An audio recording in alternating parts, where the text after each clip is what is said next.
Des longues files d'attente, des attroupements ici et dans les carrefours de la capitale gabonaise. C'est l'absence de taxis qui sévit depuis plusieurs jours dans la ville. Une absence consécutive à l'opération diligentée par la municipalité suite au règlement des fonds de recouvrement. Une situation qui affecte non seulement les usagers de la route, mais les transporteurs également, qui voient en cela un important manque à gagner. Le problème qui se passe, c'est que depuis lundi, nous on est bloqués ici, on n'arrive pas à travailler parce qu'on demande en ce qu'on colle les numéros. Bon, il y a même certains qui ont eu les numéros, qu'on a attribué les numéros, mais pourtant quand ils veulent aller travailler, la mairie nous bloque encore, leur bloc dehors là-bas pour leur demander qu'ils ne peuvent pas travailler tant qu'il n'y a pas l'autocollant. Donc voilà pourquoi vous voyez l'attroupement des taxis là, il y a des autres qui sont là aussi pour faire l'expertise. Donc nous on est là depuis hier là, c'est pour coller les numéros. Vous êtes là depuis quelle heure? Je suis là depuis 5h30. C'est maintenant qu'on nous a reçus, ils nous ont déposé les numéros comme vous voyez là. On attend le colleur, celui qui est en train de coller là. Après, quand il finit le coller, on peut partir, aller travailler, on est libre. Il est certes dans les droits de la mairie de rentrer dans ses fonds par le recouvrement de la taxe. Seulement, faute de communication, l'institution n'a pas songé aux désagréments qu'il cause aux usagers, aux employeurs, bref, à l'État. Tout ça ne mérite-t-il pas une réflexion profonde pour mieux organiser ce secteur afin que ce type de désagrément soit minimisé à la longue? L'objectif est d'amener les personnes qui sont au contact avec l'enfant à changer véritablement et durablement de perception et d'attitude, afin de consolider et de considérer l'acquis qu'est l'enfant, que nous considérons comme le fondement et la continuité de la vie sur Terre. Ainsi, véritablement convaincu du fond du cœur, et c'est sincère, que ce manuel viendra renforcer les conditions d'existence d'un Gabon digne de ses enfants, je déclare ouvert le présent atelier. Je vous remercie. Ces mots lancent l'ouverture officielle de l'atelier de validation de la méthodologie du manuel sur les droits de l'enfant dans les écoles nationales de formation professionnelle, un instrument qui viendra garantir davantage de droits aux enfants, un appareil soutenu également par l'UNICEF. L'UNICEF souhaiterait, par ma voix ici, que sur des bases non pédagogiques, mais maintenant andragogiques, que vous puissiez apporter un appui technique de par votre expertise à la direction générale de l'ENEM pour pouvoir mettre sur place un document qui permettra au Gabon d'avoir des standards de formation en droit de l'enfant. Cet outil permettra d'instaurer de façon efficace et de renforcer la culture des droits de l'homme et de l'enfant, particulièrement au Gabon. Dans ce quartier en mal de bien-être s'ajoute le phénomène de l'insécurité. Les braquages à main armée sont très fréquents ici. Femmes, hommes, vieux, jeunes et même les personnes souffrant d'un handicap physique sont victimes des brigands, des gens qui ont choisi de semer la peur dans un quartier où la population a déjà du mal à joindre les deux bouts. Ah non, mon frère, non.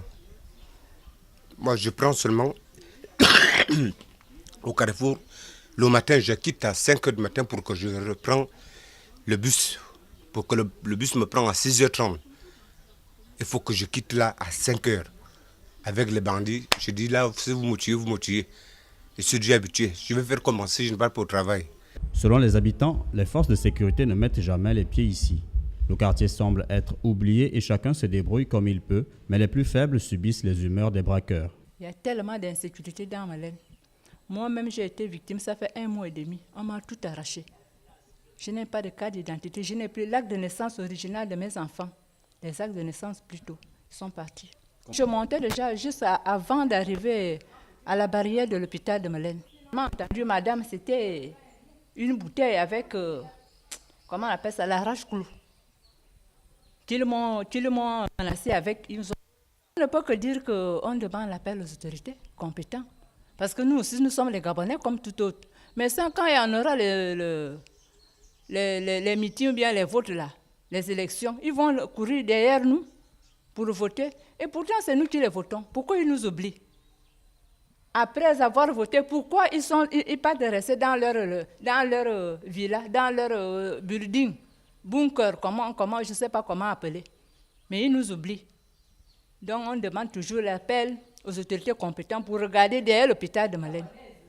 Sans compter les inondations, on n'en parle plus. Vu que la lutte contre le braquage, le vol et le viol menés par les forces de police ne parvient pas dans leur quartier, les habitants de Zambian ont dû intégrer le braquage dans leur vie quotidienne.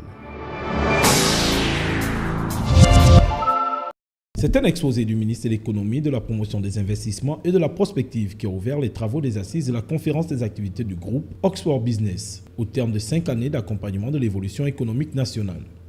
Comme vous le savez, l'ambition du chef d'État, c'est de faire du Gabon un pays émergent à l'horizon 2025. C'est dans cette perspective qu'il a fait adopter le plan stratégique Gabon émergent, PSGE. À travers ces fondements et ces piliers, ce plan vise à créer de façon durable plus de richesses en développant notamment la transformation locale de nos matières premières afin d'améliorer le bien-être de toutes les Gabonaises et de tous les Gabonais. La croissance du Gabon étant classée entre 5 et 6% depuis 2010, le gouvernement se félicite des avancées positives constatées par son action et par ses nombreux partenaires au développement. Une croissance qui n'a pas encore réglé le problème de précarité et de chômage. La croissance, le Gabon l'a connue, entre 2010 et 2014, le taux de croissance moyen aux alentours de 5,7%. Et cette croissance a comme moteur principal le secteur non pétrolier. C'est vrai, on dira que cette croissance n'a pas été fortement inclusive parce qu'elle n'a pas permis de régler les problèmes de précarité et du chômage. C'est pour ce faire que le gouvernement met un accent considérable afin de renforcer la qualité de la croissance. Il faut noter que cet exposé se déroulait dans le cadre des activités marquant le 5e anniversaire de la présence d'Oxford Business Group au Gabon, cette plateforme considérée comme le baromètre de l'évolution économique locale. Le quartier Zambian est situé juste derrière l'hôpital provincial de Mélène, dans la périphérie de Libreville. Si certaines de ces zones sont plates, le quartier est aussi constitué de secteurs élevés qui n'ont pas échappé aux constructions anarchiques, un phénomène lié aux difficultés de logement au Gabon. Sur ces collines, même des handicapés y vivent. Ça fait pratiquement 1 an et demi qu'ils m'ont amputé le pied.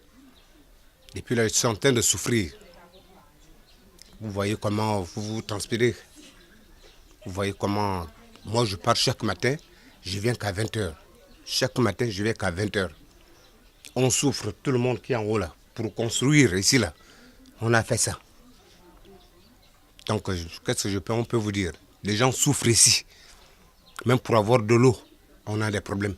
Ils doivent gravir et descendre chaque jour ces marches aménagées avec leurs propres moyens. Le matin, je quitte à 5h du matin pour que je reprenne le bus. Pour que le bus me prenne à 6h30. Il faut que je quitte là à 5h. Moi, c'est le problème que j'ai là. C'est ce qui m'embête chaque matin. Regarde, aujourd'hui, je ne suis pas parti au travail. Parce que le pied me fait mal.